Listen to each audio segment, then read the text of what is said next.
Jadi siang hari gue di rumah sakit lagi diinfus begini, siang-siang nih ya, gue ngeliat ada yang ngerayap di atap, ngerayap begini. Spider-Man.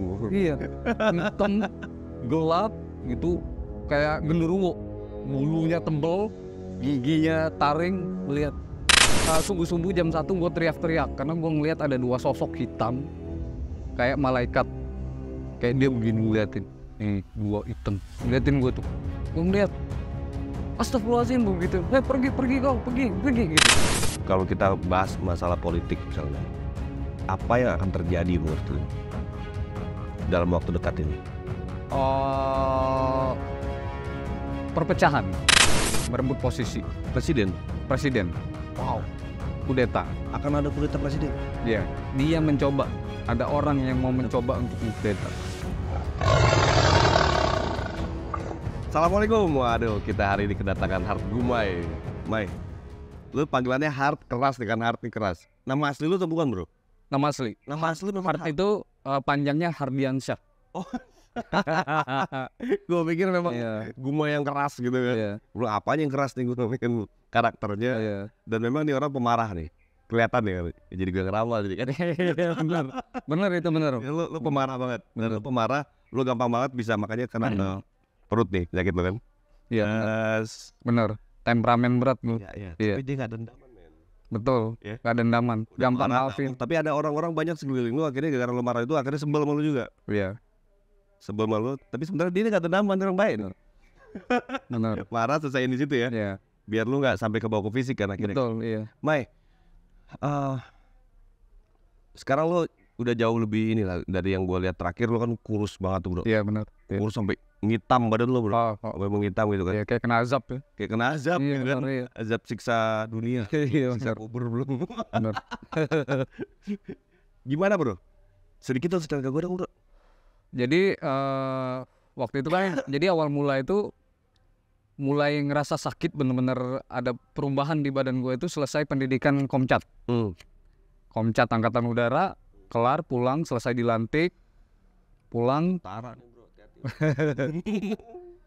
Tugas pertama waktu itu tugasnya di Halim. Halim lupa waktu itu tugas apa. Kebetulan dapat barisan paling depan, disuruh sama komandan kan. Waktu itu ada beliau Kolonel Agung. Sekarang beliau udah alhamdulillah udah naik pangkat beliau. Waktu itu Gumai di depan, katanya di depan. Cuman gue waktu itu udah ngerasa kayak kok gue kayaknya ngerasa sakit gitu ya badan, kayak nggak kayak sebelumnya. Pas latihan, ini masih latihan nih, belum mulai nih. Waktu itu udah dikasih tahu nanti yang bener ya, ini begini soalnya nanti di depan sini ada Bapak Prabowo Subianto, ada Bapak Mahfud MD, gitu-gitu, ada Bapak Ma'ruf Amin. Nah, Pak Anies gak ada? nggak ada, Pak Anies nggak ada. Mungkin nggak diundang kali. Iya.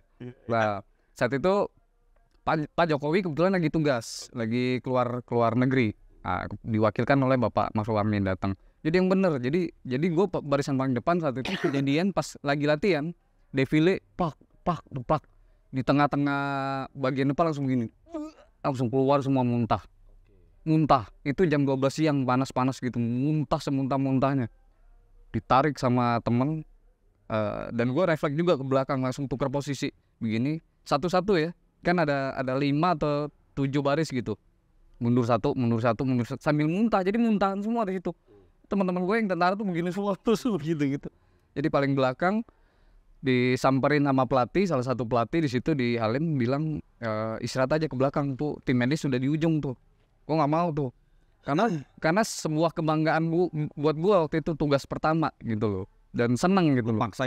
Paksain dan tetap kuat, panas gitu. Udah selesai, langsung jatuh di taman, dibantuin sama teman-teman satu letting. Di letting Komcat itu dikasih minum segala macem.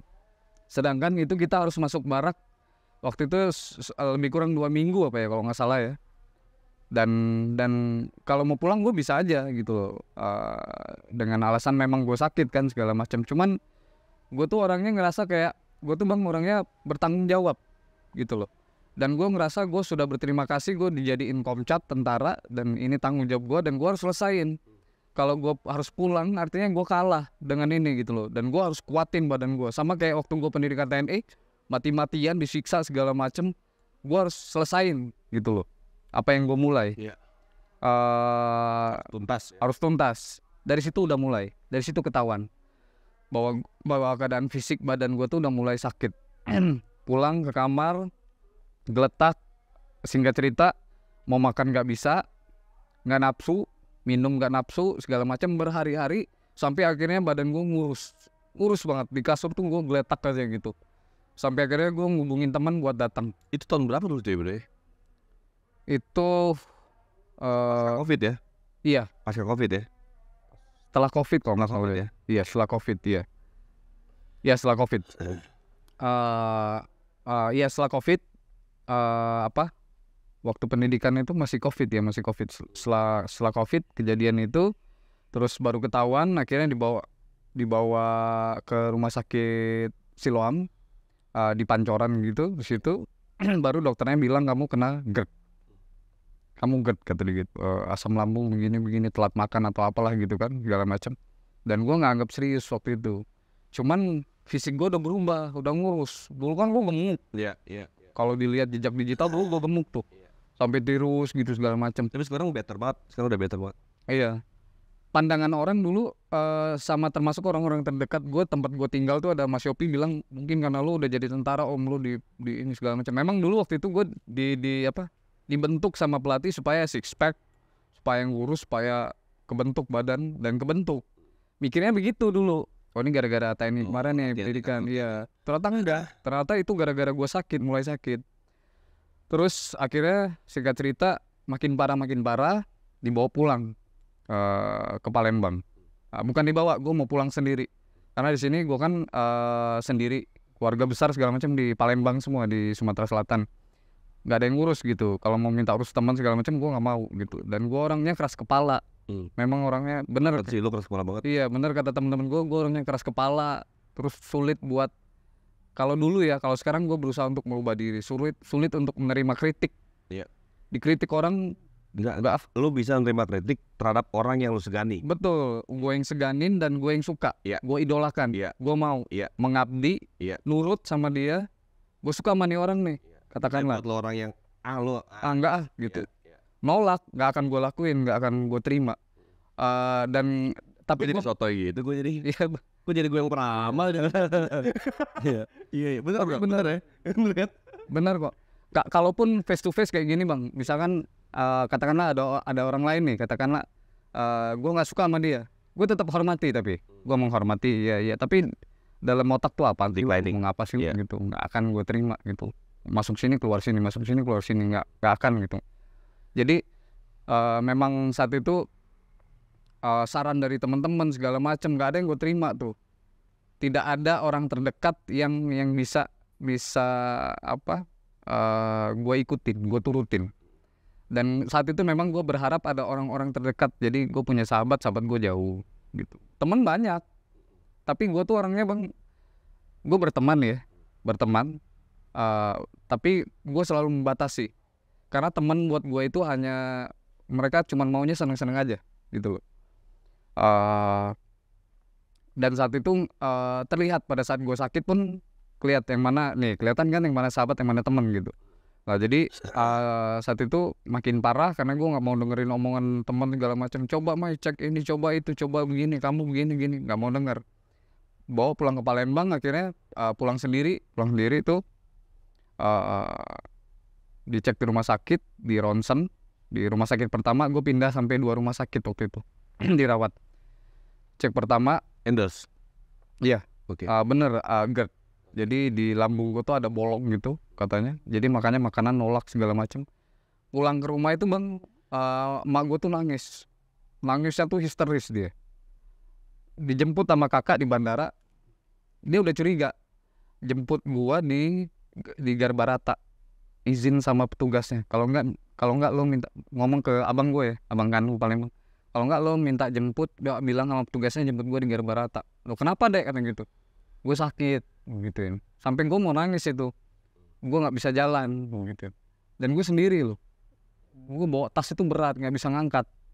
Akhirnya kakak gue jemput, dia udah feeling, lu sakit ya? Iya, gue bilang gitu, tapi jangan bilang dulu sama nyokap ya kan, sama mama gue jangan bilang dulu. Jemput sama dia nangis. Kakak gue kan sama kakak gue tuh cowok, kita berdua beda setahun. Gue sama dia tuh udah kayak temen, bener-bener temen, bukan saudara. Ada setahun ya. Iya, udah nggak ada batasan gitu. Jadi gue ngeliat dia nangis karena dia kaget, tapi dia menahan itu. Tapi nggak sampai tuker-tukeran pacar kan? Enggak.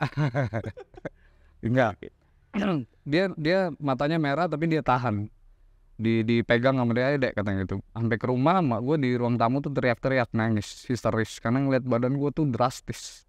Dan gue nggak bisa nahan, gue nangis juga kan, meluk dia peluk, kenapa kau jadi begini katanya gitu. Kenapa jadi begini, jadi berubah begini segala macam. Iya sakit, gue bilang gitu. Terus gue kalau inget-inget masa itu tuh kayak jadi mau nangis gitu. Ya udah digulingin ke rumah sakit ya segala macam. Nah gue keras kepala saat itu, nggak mau, gue mau ntar aja deh kalau ke rumah sakit, gue mau di rumah ini seminggu dulu di sini, nanti kalau gue makin parah bawa rumah sakit. Bapak gue datang, kebetulan bapak sama emak gue kan udah divorce, udah cerai, jadi beda rumah. Bapak gue datang berkunjung, maksa ke rumah sakit. Gue taruh Orangnya nggak suka curhat sama bapak lo ya? Nggak suka, iya, dan nggak pernah gitu ya. Gue tetap ini tetap ada jarak kayak ada jaim gitu. Karena kan udah lama pisah ya. Gue dibesarkan oleh nyokap, terus bapak gue tuh nggak intens kan, puluhan tahun terpisah. Walaupun sering ketemunya itu beberapa kali doang. Oke. Udah beda rumah kan. Tapi kayak ada jarak gitu ya? Ada jarak, iya. Kalau ketemu dulu ya, tapi sekarang gue berusaha untuk legowo, memaafkan, jadi udah deket. Kalau dulu kalau ketemu gini bapak sama anak kayak orang lain, nggak ngobrol, nggak ada. Gue main ke rumahnya pun diem segala macam bla bla bla. Dia nangis, bapak gue nangis tuh, dia gendong gue, dia teriak-teriak gitu. Waktu lo tumbang itu? Oh ya, karena kan dia udah kehilangan anaknya yang bujang, yang satu, yang nomor 3. Gue tuh 3 cowok, udah meninggal 1, meninggalnya bujang lagi. Jadi dia mungkin takut kehilangan gue juga kan. Kakak gue tuh bilang sama istrinya, katanya gue nggak mau kehilangan saudara gue lagi, katanya gitu. Saudara gue cowok tuh ini satu-satunya, adik gue katanya. Kakak udah pergi duluan. Jadi kalau gue hilang dia nggak ada lagi kan, adik cowok kan. Dan kita tuh selalu saling bantu. Gue sama kakak gue tuh saling support gitu. Bener-bener deket. Ya udah akhirnya saat itu bang, yang seminggu sebelum gue ke rumah sakit itu, tau nggak apa yang gue lakuin? Gue tuh di HP itu gue nulis berkas-berkas penting di kamar gue di Jakarta, di mana, terus pin ATM, pin ini, pin HP segala macam, bla bla, udah lengkap semua yang penting-penting. Terus mungkin gue ada permasalahan apa sama teman segala, gue tulis di situ semua sambil nangis. Jadi kayak tiba-tiba gue sadar, kok gue nulis ini kayak orang mau mati ya gitu loh. Astagfirullahaladzim, gue gitu, gue belum mau mati ya Allah, tapi itu udah gue ketik. Udah lo persiapkan? Iya, gue panggil kakak gue bilang disimpan di note. Ini apa deh katanya gitu, ini pin ATM, ini pin HP, ini segala macam, ini segala macam. Dia bilang, lo kenapa katanya gitu? Enggak, kalau nanti gue kritis segala macam, simpan gue gitu, siapa tahu perlu. Dan memang diperlukan ternyata, kan gue kritis tuh. Akhirnya singkat cerita dibawa ke rumah sakit. Pertama kali rumah sakit Sriwijaya di Palembang, gue dinyatakan GERD. Terus di sini ada paru-paru basah, pneumonia. Setelah di ronsen, dokternya ngomong sendiri sama gue, dokter penyakit dalam, namanya dokter Regen. Kamu basah cairan di sini gitu segala macam. Dan gue menyadari memang pola hidup gue saat itu memang dibilang sehat ya enggak. Gue perokok, gue peminum kopi hitam tuh. Iya. Kopi tuh bisa bergelas-gelas dalam sehari. Apalagi bang kalau flashback ke masa gue pramugara, gue kan pramugaranya khusus internasional terbangnya. Jadi terbangnya tuh jam 11 Sydney, sampainya pagi. Osaka Jepang sampainya pagi. Jadi khusus penerbangan malam. Jadi gue tuh bisa 10 gelas di pesawat kopi. Kenapa? Karena gue punya rasa tanggung jawab. Gue nggak boleh ngantuk, nggak mau tidur. Gue harus standby. Apapun yang terjadi di otak gue adalah safety, keselamatan kalau terjadi sesuatu, dan tanggung jawab terhadap penumpang saat itu. Jadi kopi. Akhirnya ternyata itulah. Apa itu terakhir lo di pramugara? 2016 ya. Nah, akhirnya kena penyakit itulah. Dokter bilang gara-gara itu mungkin, kata gitu. Akhirnya ditanya dokter segala macam. Oh, kemungkinan fisik kamu nih waktu itu nggak kuat waktu kamu pendidikan TNI. Jadi gitu. Cuman kamu kuat-kuatin. Mungkin kamu tidur di hutan, mungkin kamu nggak pernah pakai selimut segala macam, kamu juga ngerokok, kamu di dalam nggak boleh ngerokok kan? Masih sih, gituin ya. Ya maklum ya, bandel-bandel dikit kan. Kadang digebukin sama pelatih, dicambuk pakai selang, ketahuan ngerokok gitu. Puntung rokok ya kan. Yang lain satu peleton kena. Iya kan. Iya. Ketangkep rokok di lemari, di barak segala macam. Emang bandel. Terus ya udah. Akhirnya makin kritis, makin kurus, berat berkurang. Dari dulu berat gue tuh 70 lebih. Terus turun ke 40. Makin lama makin kritis.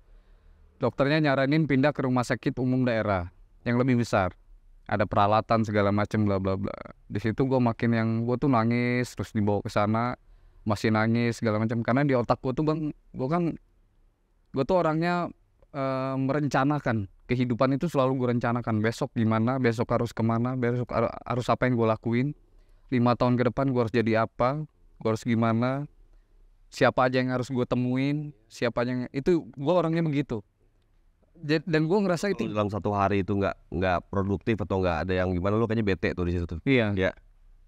jadi saat itu buyar di otak gue tuh, kayak ini gimana kalau gue begini gitu loh. Makin gue ngeliatin tangan gue kok tulang semua gitu, nangis, kencing gue harus ya kan gue udah gede ya, jadi keluarga gue harus membuka celana gue gitu loh, harus ya terpaksa dilihat gitu kan, telanjang gitu, BAB, buang air kencing segala macem, sampai mak gue bilang, aku nih mak kau, jadi kau jangan malu katanya gitu. Waktu pertama kali sakit parah itu kan, bukain celana segala macam. Ya udah, akhirnya, dan saat itu pikiran juga udah kosong, Bang. Pikiran gue tuh udah kosong, udah nggak ada pikiran yang apa kegiatan kerja apa segala macam, udah blank, udah parah gue itu. Dan kata dokter juga saat itu gue mengalami demensia. Kenapa dokter bilang demensia? Jadi kejadian waktu itu malam hari itu gue HP gue ambil, gue pesen Gojek, minta jemput sama supir Gojek, jemput ke malam jam 2 pagi. Yang jaga lu nggak ada? Tidur.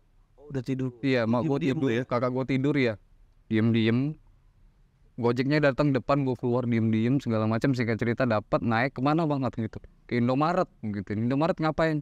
Ke ATM, mau ambil duit, katanya mau belanja. Iya, si supir udah curiga, kenapa nih orang begini. Jadi gue jalan tuh begini nih, gini dulu bang, karena Pakai kan baju rumah sakit. iya pakai baju rumah sakit warna coklat gitu ya. Terus yang impulsnya tuh gue giniin, gue simpen. Dia udah curiga, tuh apaan ya katanya gitu.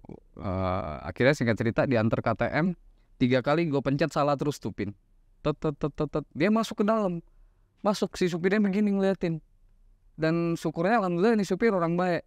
Jadi katanya gitu, Dia nggak kenal sama lu tuh. nggak kenal. Karena lu berubah banget secara fisik ya. Iya, benar-benar berubah. Orang nggak ada yang kenal itu Hat Gumai gitu ya. Dia bilang gini, Mas katanya gitu, kita pulang aja ya katanya. Itu salah terus tuh, pinnya keblokir, kayak bener keblokir. Diambil kartu ATM gue diambil, gue ditarik, naik, katanya gue antar pulang ya katanya gitu. Enggak, gue mau ke mall, gue gitu. Mau ke mall katanya, nggak ada bang, ini subuh katanya gitu. Jam 3 pagi kita udah keliling segala macem bla bla bla. Gak ada mall katanya, gue mau ke mall, mau jalan-jalan. Kalau nggak ke alun-alun, kemana, ke Ampera di Palembang kan. Oh iya, oke, diain sama dia. Diain ternyata dianterin lagi pulang. Dibawa dia, ditarik sama si supir ini. Dibawa, nyokap gue, wah di situ udah rame, udah Itu heboh. motor mobil. Motor. Oke. Motor. Jadi dia tuh gue peluk Lagi gini. sakit gitu naik motor. Iya, jadi dia gue peluk gini nih. Jadi dia udah mulai curiga karena ngeliat tingkah laku gue kan. Gue peluk dia curiga. Ternyata pas sampai dianterin balik lagi sama si driver Gojek, nyokap, kakak, uak segala macam udah kumpul, orang udah rame. Iya, udah nangis segala macam. Ini kok bisa hilang pasien gitu loh. Gue hilang. Nyokap gue, ya Allah dek, ngomong sama si supirnya, ya Allah dek, ini anak gue kenapa? Iya bu, saya udah curiga.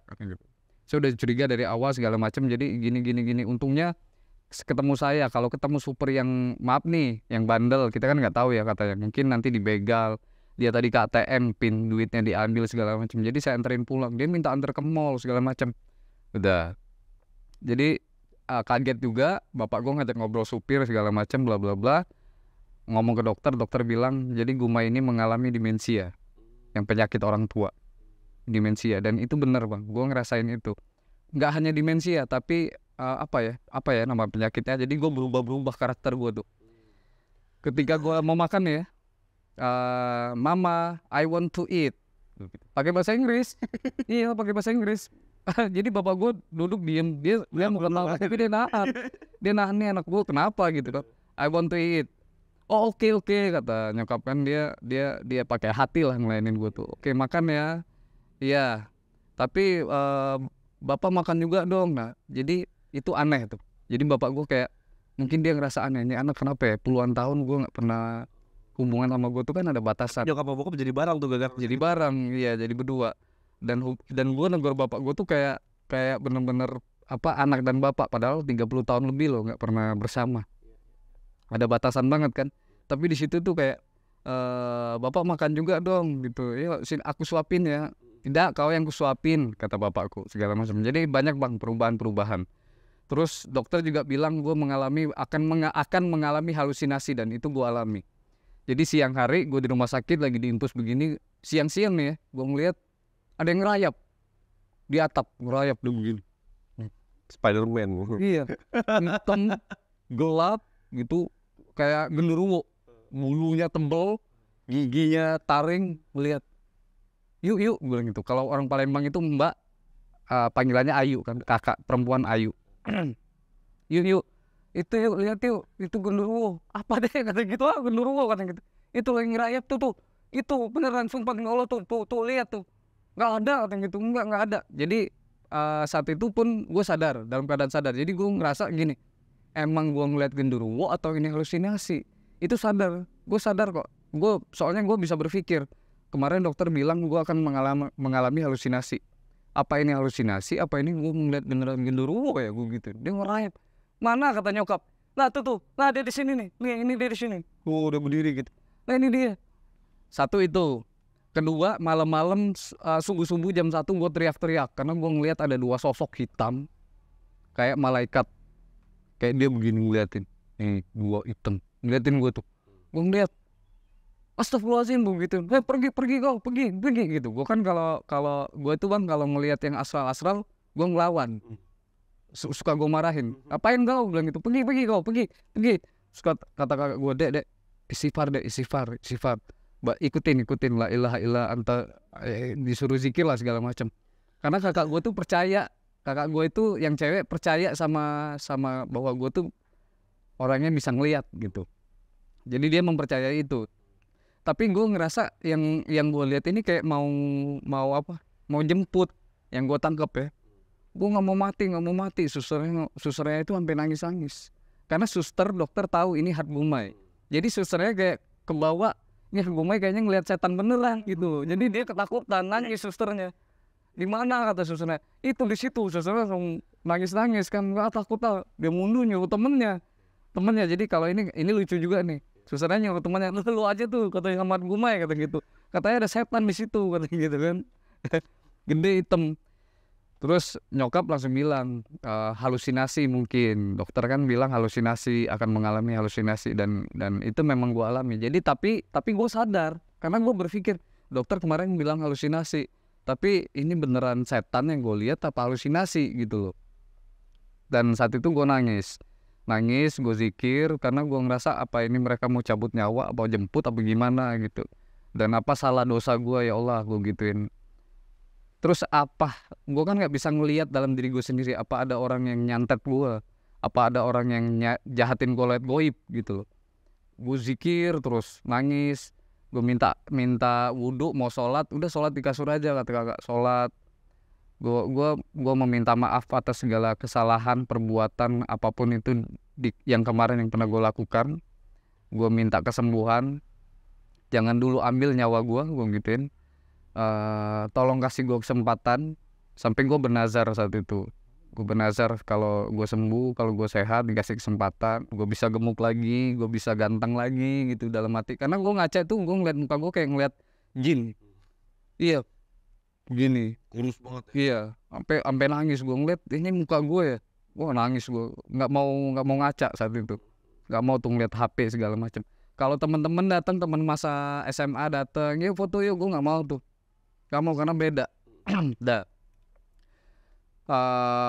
Terus gue mengalami kritis sekali di rumah sakit itu jam 1 pagi sampai jam 8 pagi itu gue kejang-kejang. Jadi pertama kedinginan begini di kasur. Nah di kanan kiri gue itu ada sosok hitam besar gitu, besar hitam sambil begini nih ngeliatin berdua. Itu gede hitam ngeliatin berdua. Itu bener gue alamin. Kakak gue bilang ikutin dek, zikir dek. Kenapa dingin? Ini ngapain lagi nih orang? Ini dua ini ngapain gue bilang. Kakak udah paham kan. Udah kata gitu, udah cuekin aja kata gitu. Emang apaan kata nyokap? Ini gue gituin ada gede hitam mukanya nggak ada lagi gue gituin kan nggak jelas mukanya rata. Iya. Terus badan gue tuh diselimutin 20 lapis, terus ditimpa pakai kasur bed rumah sakit yang tebel, tapi gue masih kedinginan menggigil. Dan gue ngelihat yang lain tuh nggak kedinginan gitu, kakak sama nyokap segala macam, suster biasa aja gue gitu. Jam 3 pagi nelpon bapak, datanglah ke sini, Gumai kritis, nelpon Uwa, dia nangis, Gumai kritis, datang ke sini. Jadi saat itu emak gue sudah berpikir, emak akhirnya cerita ke gue, katanya udah sembuh sekarang. Dia cerita saat kejadian itu dia mikir mungkin ini waktunya Gumai untuk pergi, dan dia harus, dan aku ikhlas katanya. Yan, gue kan di rumah dipanggilnya Rian. Mama udah ikhlas katanya saat itu, pikir kau bakal pergi.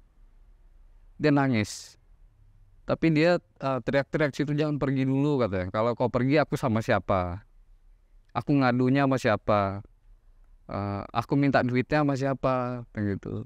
Nanti saudaraku jauh semua, kalau kau nggak ada gimana gitu. Kan nyokap itu apa-apa ke gua kan, semuanya gitu sama gua gitu. Langsung gue di situ teriak-teriak, nyebut nama Allah. Pokoknya kasih gue hidup lagi, kasih gue kesembuhan lagi gitu. Satu alasan gue adalah kenapa gue tidak memikirkan karir lagi, gue nggak mikirin lagi yang lain. Satu alasan gue kasih gue hidup lagi karena ini mak gue nih di samping gue, dia sama siapa? Kakak gue kan udah nikah semua, yang satu sama istri, yang satu sama suami, yang satu meninggal. Dan dia itu apa-apa sama gue tuh, apa-apa segala macam, termasuk hidup segala macam. Gue ngadu sama siapa, minta duit sama siapa, hidup sama siapa segala macam. Jadi tolong Allah hidupin gue lagi, alasan gue ini doang kok. Kalau dia nggak ada nggak apa-apa, gue diambil gituin. Kalau dia nggak ada, tapi dia masih hidup, nggak mungkin gue tinggalin gitu. Zikir terus jam 8 pagi, tiba-tiba gue begini, langsung bisa gerak. Dan ini adalah kisah nyata yang gue alami, bahwa Allah kasih gue kesembuhan, ini fakta. Gue langsung begini, gue set, duduk. Tadi kan nggak bisa, jangan kan berdiri, duduk aja nggak bisa. Gue begini langsung di kasur rumah sakit. Gue lihat nyokap gue di lantai di spray lagi gulingan begini tidur. Gue lihat jam 8 pagi, kakak gue yang cewek di sana di sofa, gue begini duduk. Gue begini kayak orang bego. Gue ngeliat di sana, gue begini. Gue ngambil, waktu itu ada buah duku Palembang tuh, gue buka, gue makan, ada roti. Lapar deh. Iya. Kan sebelumnya nggak bisa makan, Bang. Iya. Minum air aja nggak bisa. Makan roti bisa. Minum langsung aqua tuh gue giniin. Kan tadinya pakai sedotan. Aqua gue buka, langsung gitu. Langsung gue teriak-teriak, Allahu Akbar, terima kasih ya Allah. Gitu. Mak gue langsung, nah dek, kata si kakak, bisa makan tuh ya katanya gitu. Iya, gue mau makan ayam gitu. Makan. Oh, langsung suster langsung bawa ini susu segala macam.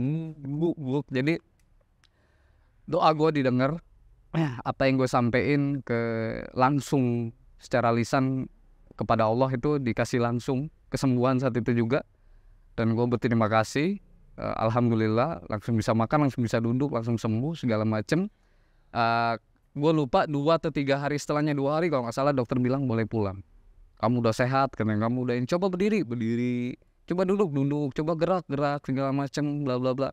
Makan ini udah enak, makan itu udah bisa, nelenin udah bisa segala macam. Alhamdulillah sembuh, sudah boleh pulang. Berapa lama setelah hari itu lo boleh pulang? Hampir 6 bulan lah. 6 bulan? Iya. Maksudnya 6 bulan setelah lo bisa bangun itu, berapa hari lagi habis itu lo bisa pulang? 2 hari. 2 hari Iya. boleh pulang habis itu. Iya, boleh pulang.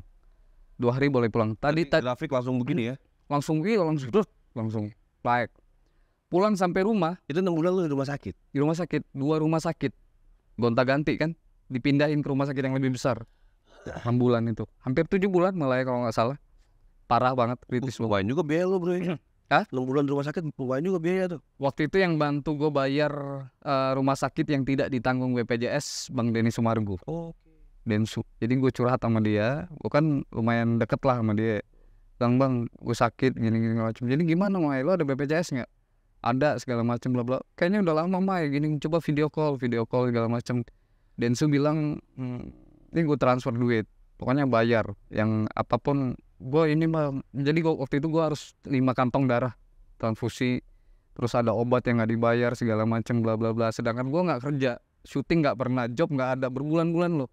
Kan lama-lama mungkin tabungan berkuras, dan saat itu adalah beban gue nggak mau buat bapak gue terbebani.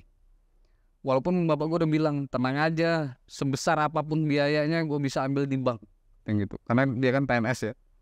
Ya gue nggak mau gitu loh. Keluarga besar pun nanggung semua, tenang aja, gue nggak mau gitu loh.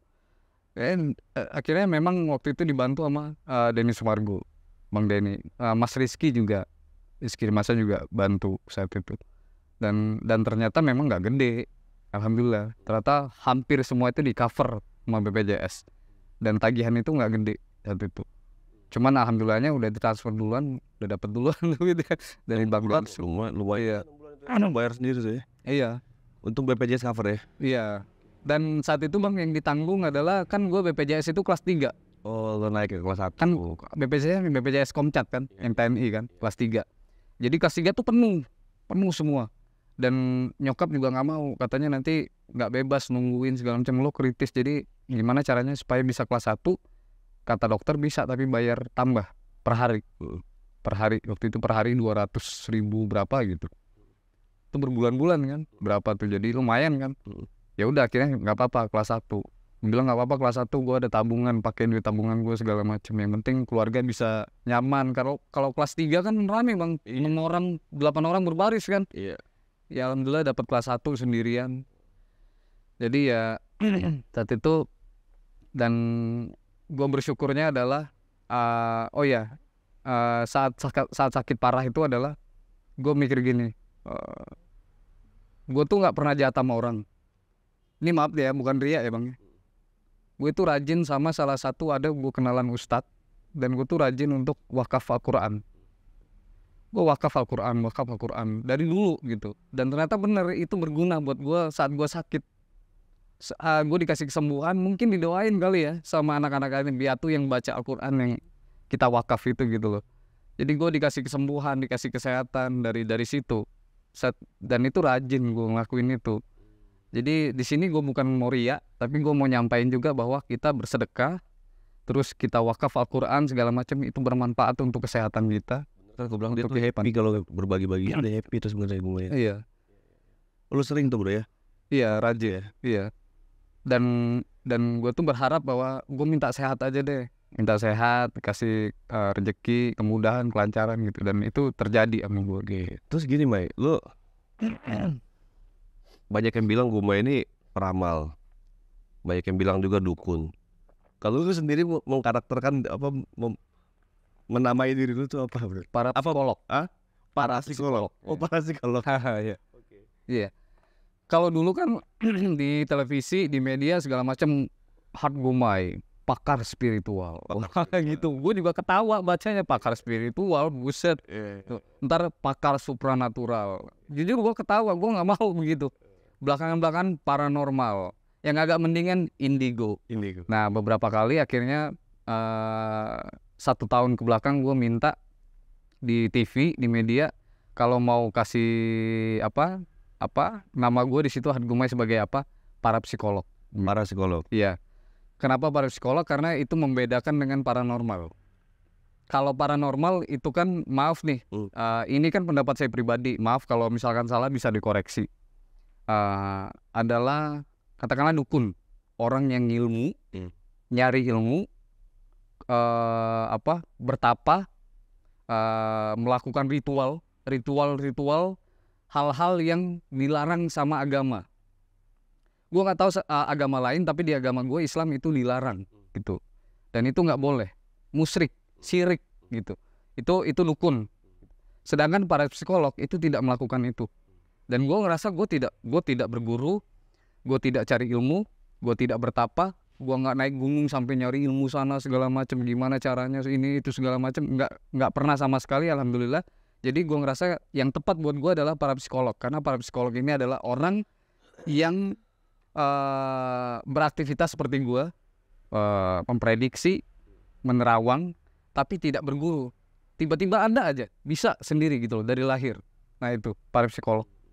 Jadi orang-orang yang kalau bilang lu dukun lo nggak suka tuh.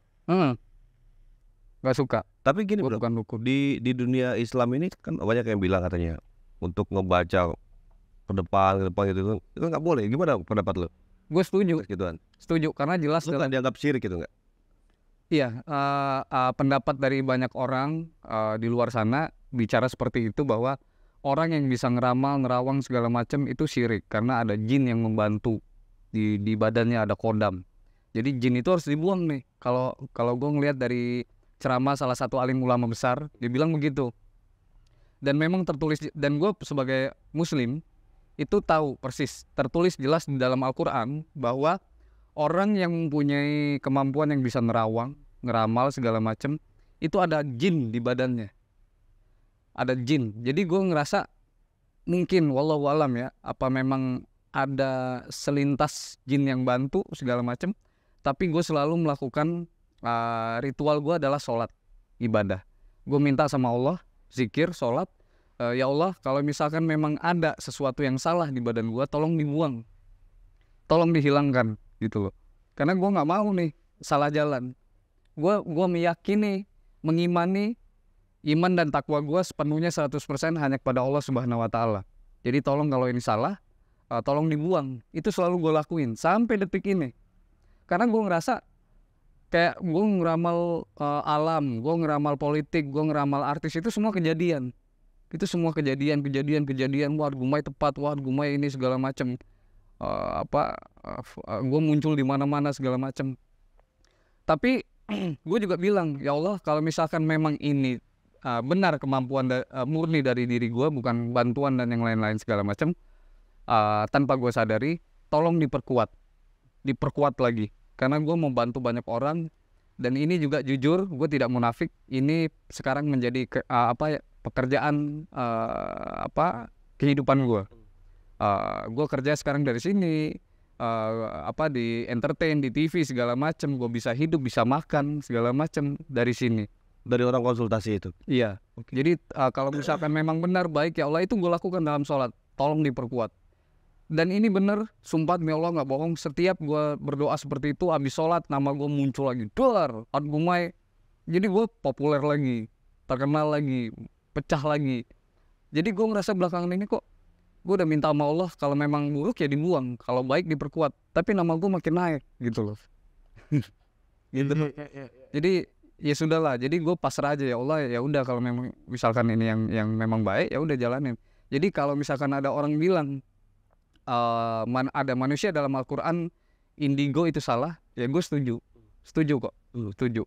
Bahkan gue pernah bilang di salah satu waktu itu konten YouTube bahwa ada nggak alim ulama yang bisa ketemu sama gue, tolong, tapi yang bener ya, jangan ya, iya di Rukia, tapi yang bener ya, jangan yang kayak di YouTube yang wah gitu ya, wah gitu kan, yang bener gitu, dibuang gitu. Coba dilihat yang bener gitu, jangan sampai nanti ada banyak tuh DM berapa yang ngaku-ngaku, sini bang gue buangin, apaan buang gitu ya, lu aja buang. Iya gitu. Iya. Jadi yang gue setuju sih bang itu. Iya. Ini menarik ya sosok Hart Gumai yang tahu gak sebenarnya Gumai ini orang pinter banget loh. Ini orang yang kalau menurut pribadi gue ya, pandangan pribadi gue, lo orang yang cerdas.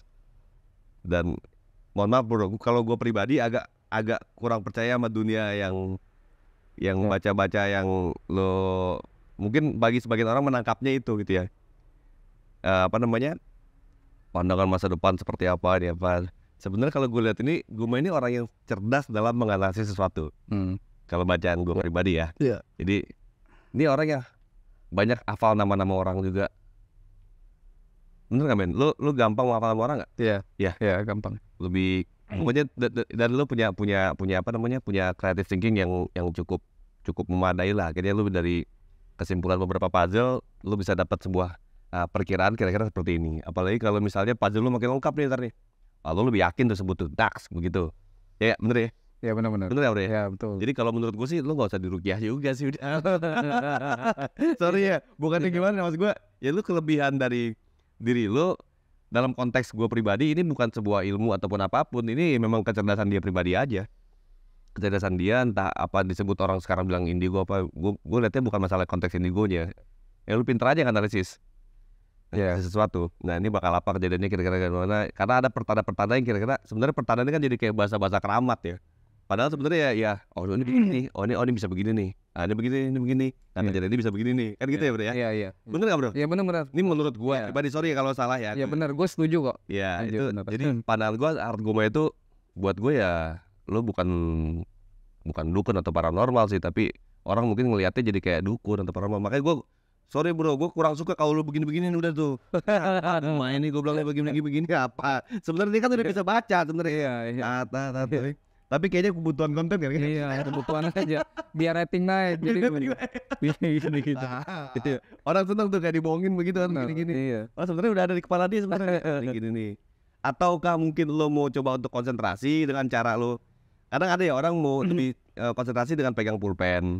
Kadang orang konsentrasi dengan gini misalnya. Ada berbagai macam. Tapi gue nggak paham. Tapi bener tuh. Kalau gue kan memang kadang konsentrasi. Kan gue tuh orang yang di pikiran gue tuh banyak bang gitu. Kayak yang lo bilang. Gue tuh pemikir orangnya gitu. Mikirin ini, mikirin itu. Jadi skeptis banget pasti ya. Betul. Sangat skeptis. Dicurigaan mulu sama orang-orangnya. Betul. Bener gak men? Bener. Curigaan banget. Sama yang ramal kan. Ini kalau orang bapak penonton dari gue bilang nih Vasco peramal juga katanya. Bener. Iya. Jadi karena itu tadi karena orangnya pemikir segala macam di sini gue tuh banyak gitu loh, banyak banget. Gak cuma tentang keluarga, gak cuma tentang kehidupan gue, tapi kehidupan orang lain juga semua numpuk di sini. Semuanya. Iya. Naik asam lambung. Iya. Gara-gara itu ya. Iya. Nah akhirnya kalau lagi ngebahas sesuatu, akhirnya gue butuh kefokusan. Jadi merem. Terus gue juga ngelihat kan Art Guma butuh ciri khas. Jadi makanya orang bilang Hotman Paris kedua gitu. Gini kan. Gitu. Jadi kalau begini kan bang, gini ini bener gue butuh kefokusan, konsentrasi. Kalau gini-gini ya biar kalau kamera itu dapat gitu. Oh ciri khasnya dicincin. Bukan gitu. Iya bukan jadinya kan. Gitu ya. Iya jadi. Malah gak ada isinya juga barang itu kan. Iya. Ya kan menarik kalau misalkan tayang di orang yang mikir ke gue pasti wah ini pasti ada isinya. Oh iya ada ini ya segala. Ini abang boleh nggak minta bang? Sampai ini yang ini nih bang. Ada yang pernah nawar loh. Iya. Ada yang pernah nawar salah satu penonton katanya berapa puluh juta katanya dijual, gue mau beli katanya. Atau kurang bang 50 waktu itu. Adalah pengusaha. Ya jual aja lah. Pengusaha. Kemana beli lagi? Nah di sini gue mau jelasin bahwa sekarang kan lagi beredar banyak banget TikTok atas nama Art Guma palsu. Dia jual minyak pelet, dia jual cincin, jual batu. Jadi dukun beneran itu. Iya, gue kan nggak main TikTok, tapi dia pakai nama Art Guma, followernya udah banyak. Dan banyak netizen yang ngelapor ke DM gue tuh udah 25 juta transfer, 15 juta transfer segala macam. Wah banyak duit dia, kurang ajar juga gitu. Ternyata inti jubel seorang Art Guma ini bisa menghasilkan uang loh. Iya. Yang bisa dijual loh. Itu banyak banget bang yang rugi, banyak loh. Beneran sumpah. Makanya di sini gue juga mau bilang bahwa gue nggak main TikTok. Jadi jangan percaya itu akun palsu Art Guma ya. Gitu. Gue nggak pernah tuh yang ngalai di TikTok segala macam, apalagi live di TikTok gitu nggak pernah. Jadi itu akun palsu. Gue nggak punya akun TikTok saat ini ya, nggak tahu nanti. Saat ini nggak punya. Jadi itu palsu. Dan gue udah posting di Instagram itu palsu, hati-hati. Walaupun sudah banyak banget korban, udah puluhan, udah ratusan kayaknya, udah transfer duit, gitu. Nah, yang kita mendingan buat tambahin biaya rumah sakit tuh ya. Iya makanya. Ini termasuk di sini cincin nggak ada isian apa-apa. Makanya kalau sampai ada yang waktu itu yang beli si Koko siapa gitu, pengusaha besar dia properti, gue bilang gue jujur aja ini nggak ada kok. Dijual aja. Gitu. kok kalau mau beli ya boleh 50 juta tapi ini nggak ada isinya, ini doang gitu loh. Gitu. Oh gitu ya. Dan lu ngomong ini gak ada isinya kok. Iya nggak ada. Lu beli aja boleh nih. Iya. Oke. Menarik sosok Hart Gumai nih. Mai, gue tapi gue pengen hasil analisa lo nih. Gue tetap mau pakai kata-kata itu. Gue gak mau pakai ramalan lo lah. Analisa lo bro. Atau mungkin bahasa normatifnya ramalan ya. Di Indonesia ini bro, secara spesifik menurut lo, kalau kita bahas masalah politik misalnya, apa yang akan terjadi menurut lo dalam waktu dekat ini? Perpecahan, anarkis, demo, provokasi. Jadi yang terjadi itu ada orang yang masih nggak legowo, nggak terima atas kemenangan terpilihnya Bapak Prabowo Subianto dan Mas Gibran. Itu masih nggak terima. Jadi masih ada sosok yang nggak terima, memprovokasi, jadi provokator, yang demo, melakukan hal-hal anarkis. Tapi ini cukup besar nih, terjadinya cukup besar. Dibanding 2019 kemarin? Cukup besar, ini lebih besar. Besar. Jadi ini jadi catatan penting menurut gue untuk pemerintah kita, terutama untuk Bapak Prabowo. Hati-hati. Walaupun gue mau sampein juga buat sosok yang memprovokatorin ini ya percuma gitu. Percuma, yang ada ini akan ngerugiin diri dia sendiri gitu. Atas ketidakterimaan dia atas kemenangan Bapak Prabowo Subianto. Yang hubungan politik ya. Terus ada juga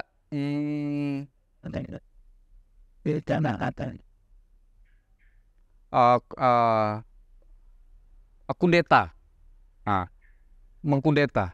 Percobaan kudeta? Iya. Berarti dari militer? Merembut posisi. Merembut posisi. Presiden? Wow. Kudeta. Akan ada kudeta presiden? Iya. Dia mencoba. Ada orang yang mau mencoba untuk mengkudeta. Walaupun ujung-ujungnya nggak berhasil. Tapi dia sudah merencanakan itu, sudah memikirkan itu, dan nanti dilakukan sama dia. Bukan di tahun ini, di tahun depan. Belum di tahun ini. Tahun ini udah mau habis nih, ini udah Mei. Udah mau Desember. Tahun depan diserang sama dia, dilancarkan sama dia, dijalanin sama dia. Mengkudeta. Jadi dia mulai mengasup sana, mengasup sini, ngajak sana, ngajak sini. Dia ngerangkul sana, ngerangkul sini, ngasup sana, ngasup sini. Nanti itu terjadi. Tapi tidak berhasil. Oke, tapi bisa diatasi ya? Bisa diatasi. Oke. Itu yang bahaya. Kondisi yang paling bahaya. Iya. Menarik. Nah, konteks itu sekarang gini bro. Di dunia politik di Indonesia ini pertarungannya, gue lihat sekarang ini pertarungannya kalau menurut versi pribadi gue ya, memang nggak sepanas tahun 2019 lalu yang dua pasang kencang dulu. Yeah. Dan akhirnya Bapak kan berhasil melapangkan jiwanya untuk bisa ikut dalam bergabung dalam pemerintah demi keselamatan bangsa. Betul. Ya.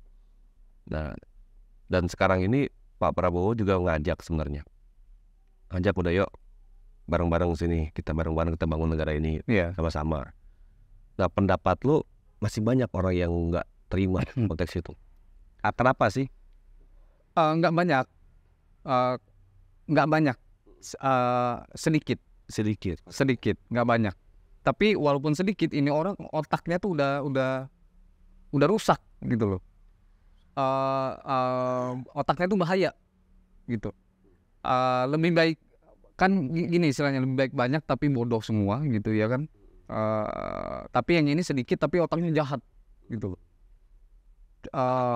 Licik semuanya. Iya, kelompok-kelompoknya licik, jahat gitu loh, gelap. Gelap orangnya, jahat. Jadi walaupun sedikit tapi dia mencoba untuk melancarkan rencana ini gitu loh. Dan ini akan dijalankan sama dia di tahun depan. Perkiraan kalau nggak meleset di tahun depan dilancarkan. Tahun ini belum dia. Tahun ini lu memikirkan seseorang sosok nih. Iya, Kepikiran sama lo? iya. Seorang sosok. Kayak gimana bro? Iya, Sosoknya? yang harus waspada ini pesawat bisa jatuh di lautan. Ada warna merahnya pesawat terbangnya. Kalau 2024 ini artis selebritis yang bakal kena musibah sakit itu terkenal banget. K sama A. Dua orang. Ada K, ada A. Ada A. Berapa sih Mai tarif lu Mai kalau misalnya konsultasi sama lu tuh? Penasaran gue jadi tarif hard gue ini. Yang banyak ini Ani sama Tante Girang. Bener, Iya. gua nggak bohong. Tante Lihat Girang. pacarnya gimana ini kan? Iya. Yang lucu Tante Girang banyak. Dan lu kenapa sampai sekarang belum nikah? Eh